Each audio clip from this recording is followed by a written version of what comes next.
Kazi ni Kazi, brought to you by the Ministry of Industrialization. The Ministry of Industrialization, tunaimarisha viwanda. Wananchi wenye bidii hawachoki kutafuta riziki zao. Usinicheke, naendeleza gurudumu la maendeleo. Kazi ni kazi, kazi ni kazi. The ability to preserve the shelf life of fresh fruit is every fruit farmer or trader's dream. Within this background, the Kenya Industrial Research and Development Institute has come up with a technology that seeks to preserve the quality of the highly perishable but potentially lucrative commodities. In Malindi, the research institution has established a fruit processing plant intended to ensure that farmers get value for their produce. So we identify fruit processing as one of the intervention areas where we could try and stop the yearly spoilage during high season of most of the fruit crops in this region. Established in 2009, the idea behind the processing plant came as an intervention following huge losses resulting from spoiled fruits. Every year, during the high season of mangoes and other fruits, there's a lot of spoilage. And the capacity for processing of fruits in this region is very limited. KIRDI thought it was important that we set up a pilot plant here to handle mango processing.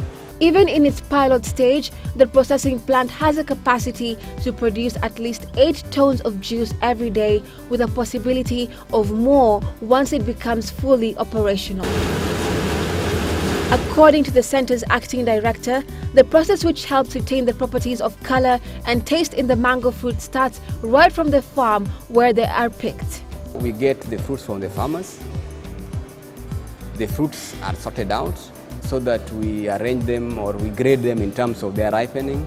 They are washed at the washing trough, thoroughly cleaned to remove all soil debris, all foreign material from the mangoes. So from the cleaning, we take them to the peeling table where the mangoes are peeled. The peeled mangoes are again fleshed so that we get the mesocarp that is used in that we pulp to produce our juice. So the fleshing, after the fleshing, it goes to the pulper, the mango pulper, where it is pulp into mango pulp. And from the pulp, we take it to the pasteurizer that kills. It's just a step to kill the microbial or to reduce the microbial load to a harmless level. From pasteurization, now we take it to the cooling. We reduce the temperature of the pulp to around 8 degrees. And now from that stage, you can store it on the fridge. The juice is then bottled and labeled ready for the market. As Kosambo says, the product has been well received and is currently retailing in local shops and KIRDI centers in Mombasa. We were thinking that if we are able to produce enough quantities, we can sell the pulp in large quantities for other processors who could process it further to other products or package it, dilute it and package it in different forms. While local investors are reaping big from reselling the product, the biggest beneficiaries are probably the fruit farmers. Farmers who previously incurred huge losses now have a reason to smile. They get a market outlet for their fresh produce. We go by the market rates, which means the farmers get a little bit better prices than the other middlemen who want to further sell their mangoes at a profit.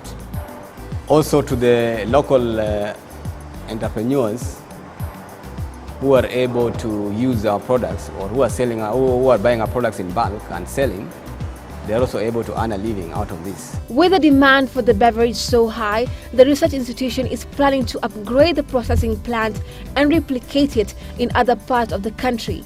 But before this happens, the plant requires proper equipment for transporting the juice, even as technology proves to be a challenge. Sometimes the time taken to develop and produce or to fabricate a machine that is profitable takes time.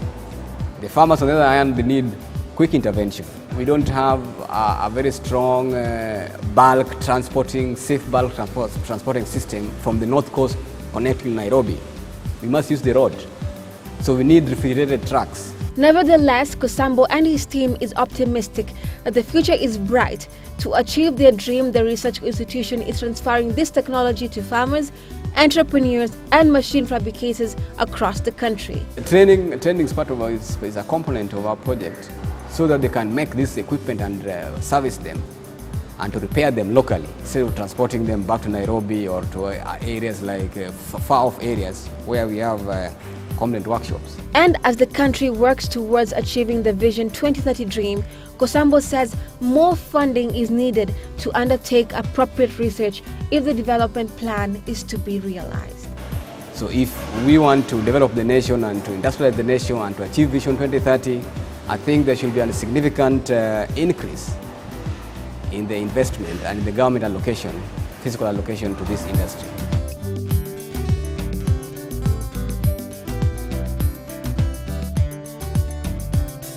Kazi ni Kazi, brought to you by the Ministry of Industrialization. The Ministry of Industrialization, tunaimarisha viwanda. Ni wananchi wenye bidii, hawachoki kutafuta riziki zao. Usinicheke, naendeleza gurudumu la maendeleo.